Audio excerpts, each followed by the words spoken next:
People in Kirkattalai, Chennai of Tamil Nadu have a way of celebrating Ganesh Chaturthi. In fact, in 2023, they celebrated Ganesh Chaturthi by creating an actual rocket to celebrate Chandrayaan-3. But this time, they wanted a theme to protect the forest because of a heartwarming story that occurred during the Wayanad landslide that occurred on 30th of July, where one Ana, an elephant, stood guard for an elderly woman and her grandchild.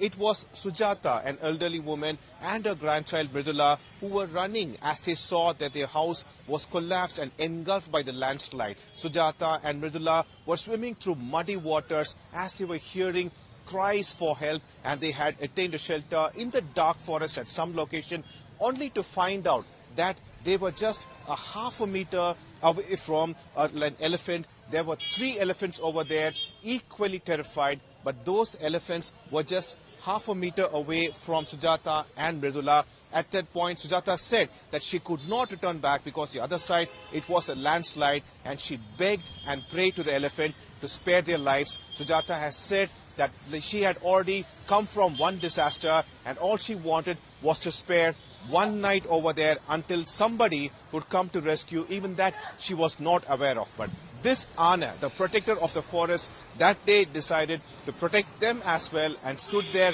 for the whole night, equally terrified to see people and everybody being washed away by the landslide. This Ana stood there along with 2 other elephants, and they were protecting Sujata and Mridula. This is what Sujata and Mridula recounts after being rescued, and said that moment was something she will never forget. And she also said that the morning around 6 a.m. when people were closing by, she could actually see that the elephants were tearing up as they left the spot, and that is being recreated for Ganesh Chaturthi at this location.